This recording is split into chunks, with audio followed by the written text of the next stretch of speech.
Hey everybody, thanks for joining us on Investor's Voice today. I am Chad Ciceri with the Tokyo Stock Exchange. It's a pleasure for me to welcome today Jeanne Stampe. She's the lead policy advisor at Norges Bank Investment Management. Also, we have Vegard Torsnes. He is the lead investment stewardship manager at NBIM. Today, we're going to be covering investment and stewardship policy. So thanks once again, both of you, for joining us. I will jump into our first questions. I'd like to start off by first getting to know a little bit about your investment policy. So what is your investment strategy? What do you look for in an investment target? And how do you decide internally to make an investment? And I'll ask Vegard to take this first one. Okay, yeah. Norges Bank Investment Management manages the government pension fund global for Norway. Oil has been found on the Norwegian shelf, and the revenues from this has been invested abroad. So the first important point for investment strategy is that we invest only abroad and not in the Norwegian economy. These investments have been deployed globally, invested in 68 countries, and among them Japan. The overall investment strategy is 70% equities and 30% fixed income, of which 2% is invested in real estate, and then we are building a portfolio of infrastructure within renewable energies. That is a small portfolio today, but it's valued at 0.4%. The total value of the fund is $2.1 trillion, of which $1.5 trillion is invested in equities. Diversified into investments in 7,200 companies. Now, coming to Japan, $126 billion are invested in Japan, 96 billion of which are in Japanese equities, diversified into investments in 1,096 Japanese companies as of year end 2025.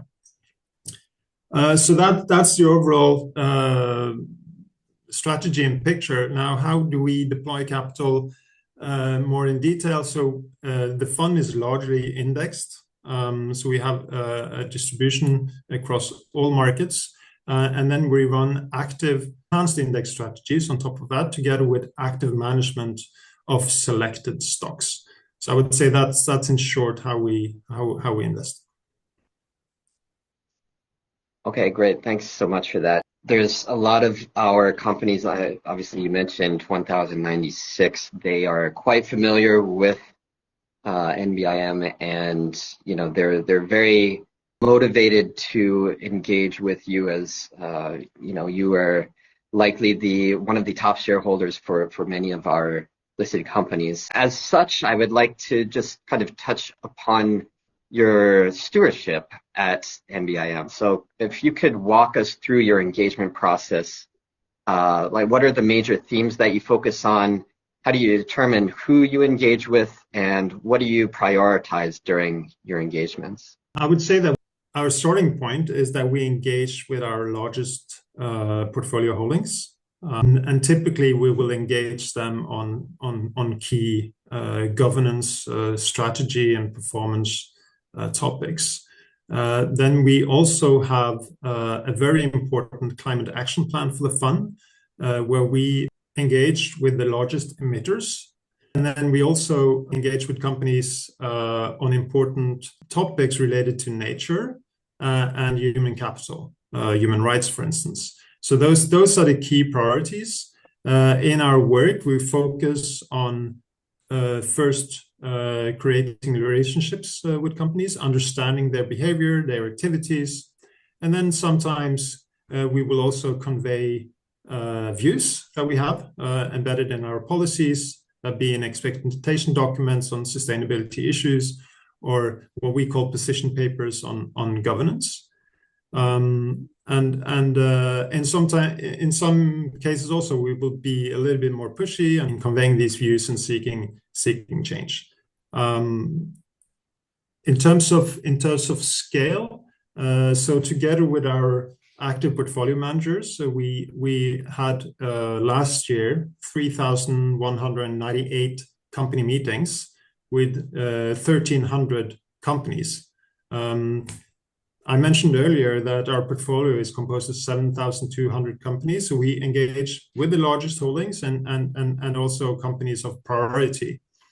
In Japan last year, we engaged with 99 companies.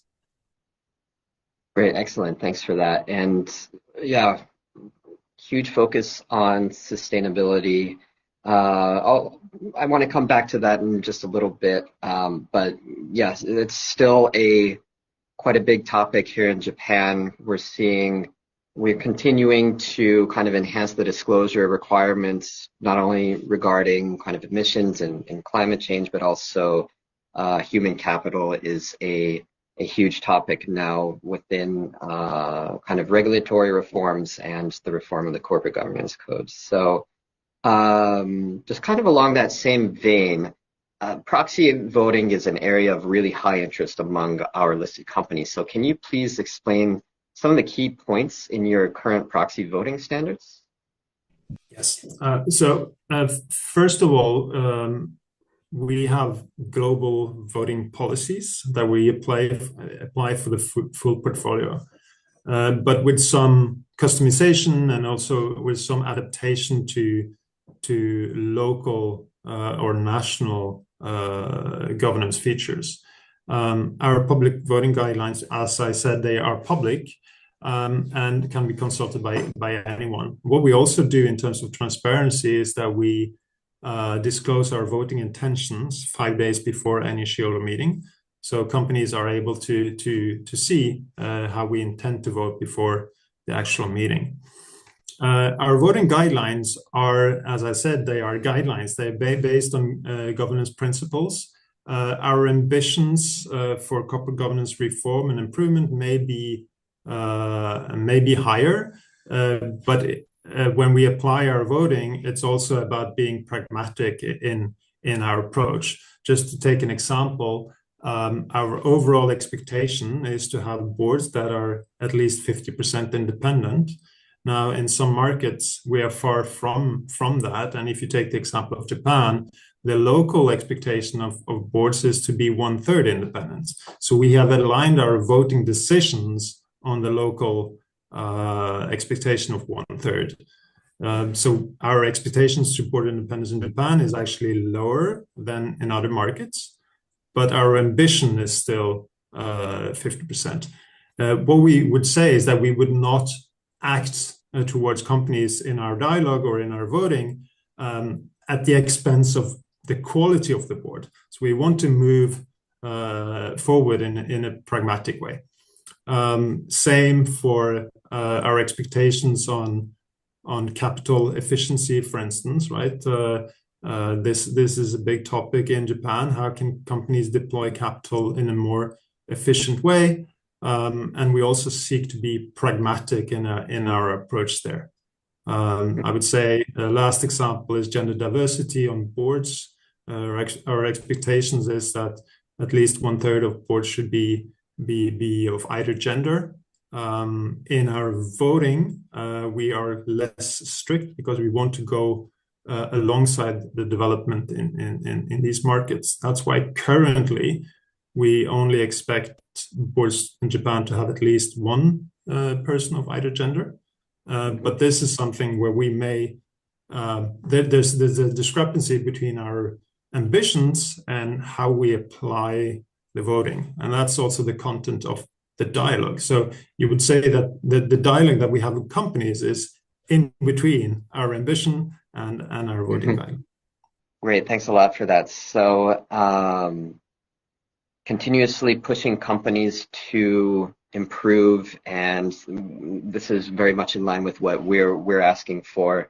So do you see in the immediate future kind of any actual revisions to the guidelines reflecting that purpose? We are observing the developments in Japan, and we will seek to align our guidelines with the local practices. At the same time, we try to place ourselves a little bit at the edge so that we can be a contributor to reform. I don't expect any major changes to our guidelines. As I said, they are global, but there may be local adaptations to nudge companies in the right direction.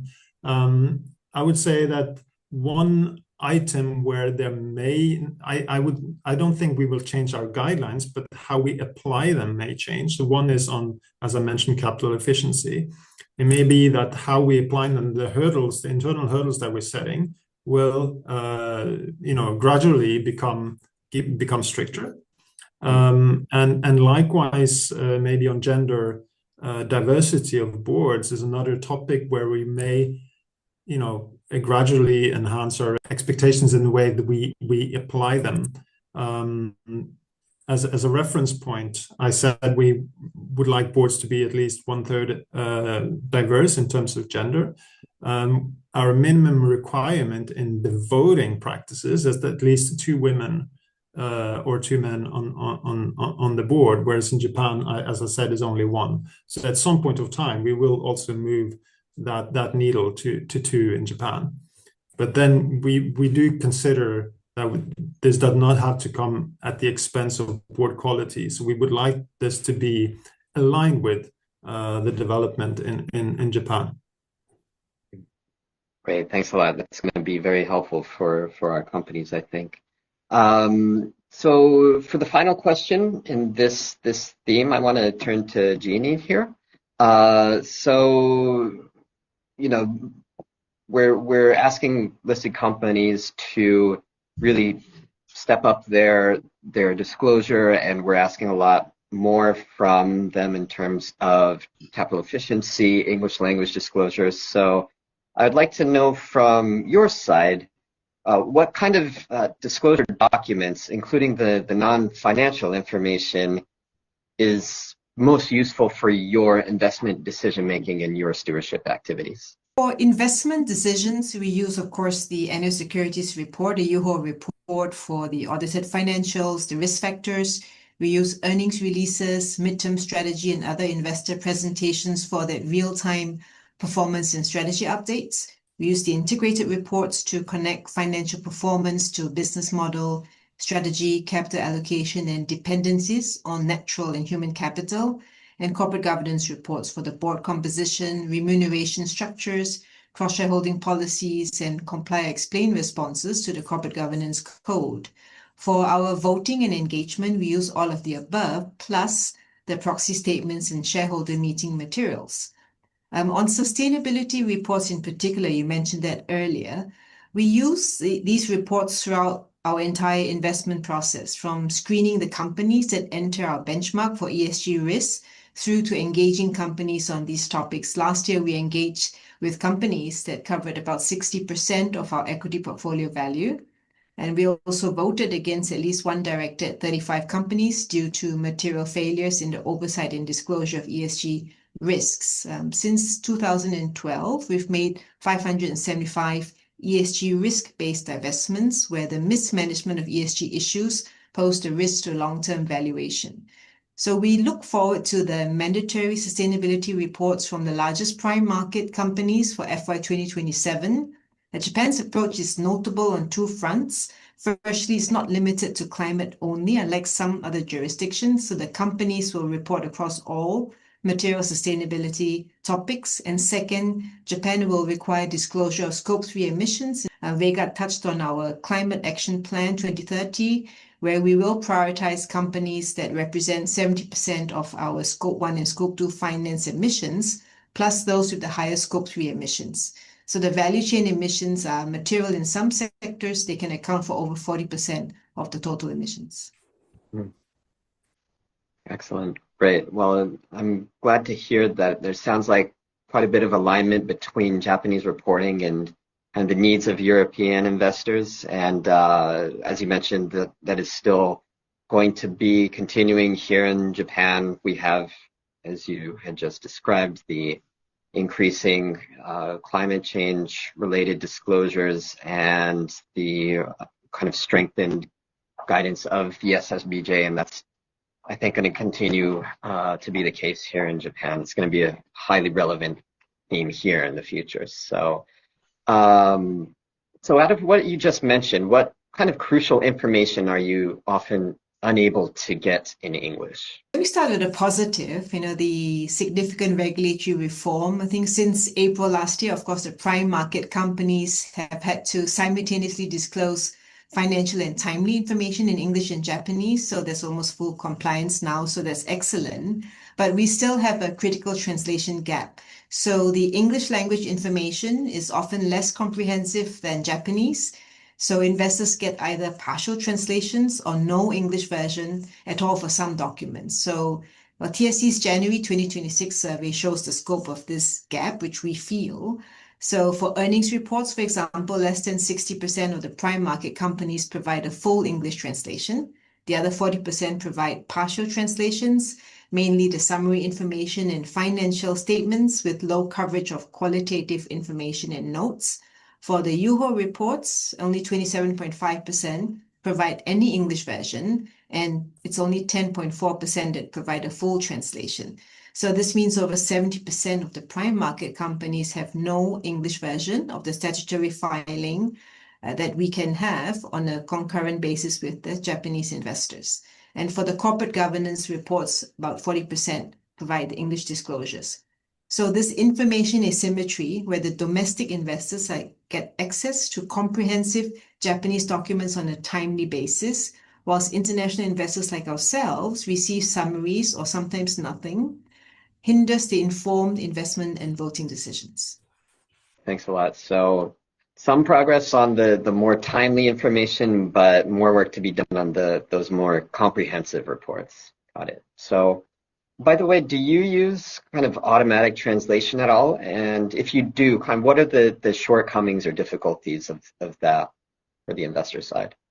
We do at times, but it is not as efficient because some of these documents are very large, and it's also difficult to have an AI translation of some of the graphics, and you have things that are lost in translation. So nothing beats having the company's own narrative so that we make sure that we understand all the nuances. Mm-hmm. Right. So you'd like that kind of golden copy of information from the company side. It's really important. Exactly. Because even when you use different AI translation apps, the results are different. So it's very important, again, that we have the company's last word on it, if you will. Got it. Great. Thanks so much. So, the last thing that I wanted to touch on is the current reporting framework in Japan, and there are some kind of complications there, but I wanted to ask what's your assessment of the current reporting framework here, and how is it helping or hindering access to kind of that decision useful information that you needed? The biggest issue is timing, and we believe there's a structural solution. So currently the YUHO reports, they're disclosed 1 to 2 days before AGM, sometimes even after. So investors lack that wider financial context to properly assess director candidates, to evaluate the executive remuneration proposals, or to analyze other items that require our imminent approval or not. And we need the YUHO reports disclosed at least 3 weeks before AGMs to enable informed voting decisions. This is the norm in global developed markets, and so we hope to be able to have the same in Japan. I mean, we understand the operational challenge. Companies need adequate time after fiscal year end to prepare robust YUHO reports, especially with the upcoming concurrent sustainability disclosure requirements. And all of this requires substantial preparation capacity from the companies, the auditors, and the entire reporting ecosystem. So perhaps a structural solution can be pursued, which is to reconsider the record dates. Japan's practice of using the fiscal year end as the voting record date results in this AGM clustering and time compression. So we need to shift both the record dates and the AGM timing, which will benefit the entire ecosystem. Today, the majority of AGMs cluster in late June. So the auditors, the lawyers, the proxy advisors, translators, and investors, of course, are stretched thin. And if we move the voting record dates away from the fiscal year, and this would distribute the workload and give us sufficient time for analysis of the YUHO reports before voting. And it would also address the risk of empty voting. So most companies have about 3 months between the voting record dates and AGMs. Shares, of course, trade during this period, which separates the economic interest from voting rights. So if we also reduce this gap, it would ensure that the shareholder register for voting reflects a more current ownership. Got it. So you have at least 3 weeks before the AGM, and that's ideally achieved by a shift in both the record dates and the AGMs to close that kind of 3-month gap. That is all the questions that I have for you two today. And with that, I'd like to kind of wrap up and say thank you once again for participating. I think that this has been a great session that, I think both the companies and people that are currently or are interested in investing in Japan in the future will get a lot of insight into that. So once again, thank you both, and look forward to speaking with you next time. We will see you next time on Investor's Voice. Bye for now.